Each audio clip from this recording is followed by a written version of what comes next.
안녕하십니까, 문틀란TV입니다. 새미래의 새로운 대표 전병헌 전 의원의 모습입니다. 이번에 김대중 사저, DJ 사저 이 문제를 이슈화시켜서 언론의 주목을 끄는데 성공을 했고, 그 다음에 이제 새로운 미래가 김대중 정신과 직접 맞닿아 있는 그런 정당이다. 호남의 연고가 확실한 그런 정당이다. 이런 걸 이번에 대외적으로 이렇게 알리는 나름대로 성과를 좀 본 그런 측면이 있다고 생각이 되는데, 이 전병헌 새로운 미래 대표가 흥미로운 논평을 하나 좀 최근에 발표했습니다. 새로운 미래나 이 전병헌이나 이재명을 어떻게 보면 적으로 생각하는 그런 정치 그룹이라고 볼 수가 있겠습니다. 그런데 이런 내용 외에도 관심을 끄는 부분이 있습니다. 정치적으로. 지금 윤석열 대통령과 한동훈 대표에 대해서도 여권이 분열된 것이 아니다. 건강한 다양성과 충돌의 선을 넘지 않는 차별화의 모델이 될 수 있을 것이라면서 상당히 극찬을 했습니다. 이 얘기는 뭐냐면 이제 윤석열 대통령과 현재 살아있는 권력인 윤석열 대통령과 국민의힘 이제 미래 권력 주자 가운데 하나인 한동훈 대표와의 갈등, 이제 이런 부분에 대해서 이제 아무래도 설왕설래가 이제 있는데 그걸 자기는 분열로 보지 않는다. 상당히 긍정적으로 이렇게 봤어요. 그러면서 이렇게 얘기를 하고 있습니다. 3년 가까이 남은 임기의 대통령이라는 점을 윤석열 대통령은 분명히 보여줬다. 내가 살아있다. 내가 현직 대통령이다. 이런 걸 보여준 측면이 있고, 그러면서 이 얘기가 가장 좀 눈길을 끕니다. 한동훈 대표는 이번에 김경수 복권에 대해서 반대를 했습니다. 그런데도 김경수 복권을 지지하고 있는 전병헌 대표가 한동훈 대표에 대해서도 그러한 모습에 대해서 긍정적으로 평가를 했어요. 한동훈 대표가 여권 내 강성파 지지를 더욱 확실히 받으면서 어느 정도 차별화 효과를 봤다. 이러면서 윤석열 대통령은 물론이고 한동훈 대표에 대해서도 아주 긍정적인 이런 평가를 했습니다. 전병헌 이 대표가 왜 이런 식으로 김경수 복권에 반대한 한동훈 대표에 대해서도 긍정적으로 평가를 하는 것일까? 일단은 우리가 흔히 적의 적은 동지다 이런 말이 있는데, 한동훈, 이재명은 어떻게 보면 정치적으로 적대적 관계죠. 그 다음에 이제 이 새로운 미래도 지금 이재명과 적대적 관계이기 때문에, 그래서 새로운 미래와 한동훈 대표는 동지적 관계가 될 수도 있죠. 그런 관계에서 나온 발언일 수도 있고, 그 다음에 사실 이제 이 새로운 미래가 이제 처음에 이게 세워질 때 이낙연 대표 중심으로 해서 세워졌는데, 이낙연 대표가 지금 지지도가 너무 안 나오죠, 사실은. 총선 때 이낙연 대표를 얼굴로 내세워서 선거를 치렀지만 참패를 했습니다. 그래서 이낙연이란 인물의 어떤 정치적인 효용 가치는 현재로 봐서는 끝난 게 아닌가 이런 생각이 들고, 그렇게 되다 보니까 자기 유력 대선 주자들 가운데 지금 호남에 연고가 있는 인물이 한 명도 없는 그런 상황이 됐습니다. 지금 민주당의 이재명도 호남 연고가 아니고, 조국도 그렇고, 사실은 김경수도 이제 PK이고 이런 상황이 됐어요. 그러다 보니까 이재명이나 이런 건 주자들 관련해서는 이제 자기들과 적대적 관계에 있기 때문에, 그래서 어쩌면은 전병헌 대표의 이런 발언은 현재 유력한 대선 주자가 없고, 이제 좀 있으면은 조국이 감옥에 들어가고, 그 다음에 이재명이 이제 1심 선고가 나옵니다. 10월 중에 다 나오게 될 가능성이 큰데, 근데 거기서 두 개에서 다 유죄가 나오면 어떻게 됩니까? 이재명이 차기 대선에 나갈 수 없고 조국이 깜빵 들어가죠. 그렇게 되면 호남에서 자신들과 정치적으로 관계가 있다라고 생각했던 이재명이 대선에 나갈 수 없는 이런 상황을 맞게 됩니다. 호남이. 그렇게 되면 호남이 그야말로 무주공산이 될 수가 있습니다.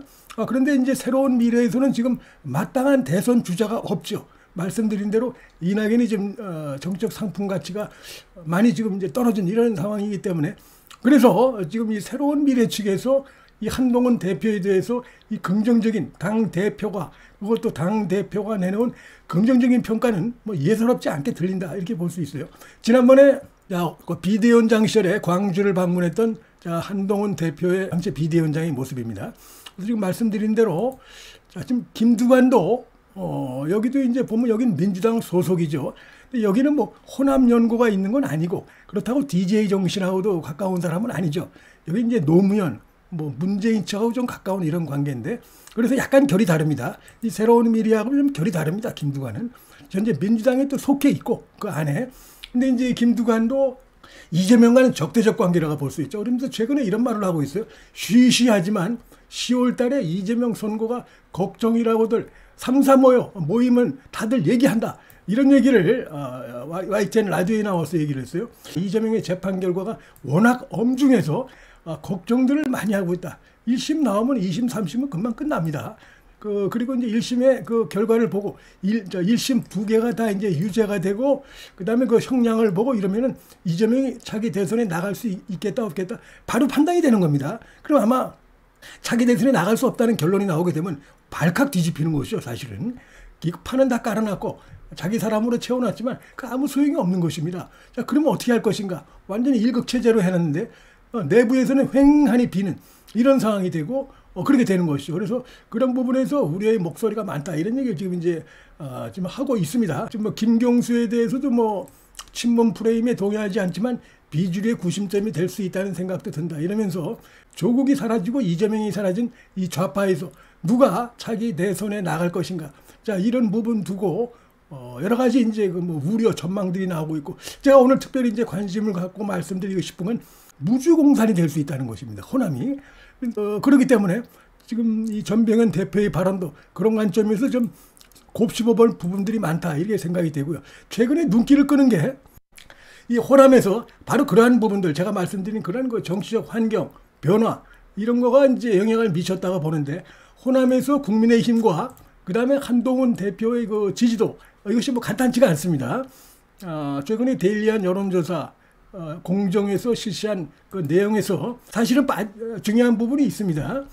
뭐냐면 호남에서 광주 전남북에서 지금 이제 대선 지지도를 조사하니까 이재명이 34점인데 한동훈도 17.3으로 나왔습니다. 조국보다 조금 높아요. 이 광주 전남북에서 조국이 16.1 이런 식으로 나오고 있습니다. 그래서 이건 상당한 그 근래에 볼 수 없었던 변화다 이렇게 볼 수가 있습니다. 그리고 이제 정당 지지도를 보게 되면은 광주 전남북에서의 그 정당 지지도도 보면은 자 지금 민주당이 41.9, 국민의힘이 20.8로 광주 전남북에서 국민의힘이 20.8이 나왔어요. 물론 민주당보다는 적은 수치지만 그다음에 여기 나와 있지 않지만 조국 혁신당이 11%입니다. 광주 전남북에서 민주당 41.9, 국민의힘이 20.8, 그다음에 이제 조국 혁신당이 11.8인가 그래서 국민의힘의 절반밖에 안 돼요. 그래서 이런 부분들은 어떻게 해서 이런 현상이 나타나고 있는가. 그다음에 대선 지지도에서도 보면 지금 조국보다도 소수점 차이지만 한동훈이 더 높게 나오고 있는 건 바로 다른 게 아니고 일단 그 이재명에 대한 식상감 이제 오래 봤죠. 이런 거 식상감도 있고 특히 이재명 조국의 이 사법 리스크 자 이런 부분들에 대해서 언론에 지속적으로 보도가 되고 이러면서 불안감이 있는 것이죠. 이들이 다 이제 불안하다.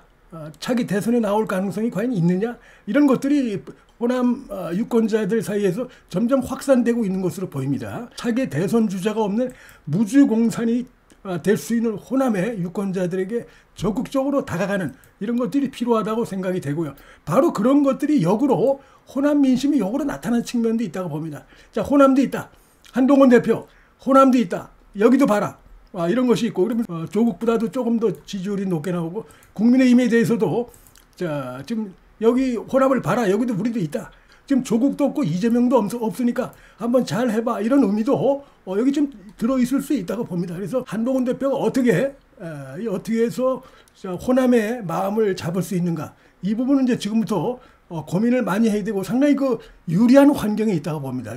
그 경쟁자라고 할 수 있는 그런 그 인물들이 총선에 나올 수 없는 이런 것들이 이제 예상이 되고 워낙 그 이재명 일극체제로 이렇게 만들어놨기 때문에 그것이 후유증이 간단치 않다는 것이죠. 국민의힘 특히 한동훈 대표에게 이걸 어떻게 잘 활용하느냐 이 부분들 그다음에 진정성 있게 호남 측에도 좀 다가가느냐 이런 거에 따라서 차기 총선에서 어쩌면은 그동안 뭐 말로만 있었지 제대로 실천되지 않았던 영호남 선거연대 영호남이 어떻게 보면 오래간만에 손을 잡고 차기 정권을 창출하는 거기서 호남이 이 보수 정당 여기에 상당히 좀 힘을 보태는 이런 쪽으로 해서 차기 대선이 결과가 나올 수도 있다. 이런 것도 전망이 가능하다. 자, 이런 말씀을 드리겠습니다. 문틀란 TV 여기서 마치겠습니다. 시청해 주셔서 감사합니다.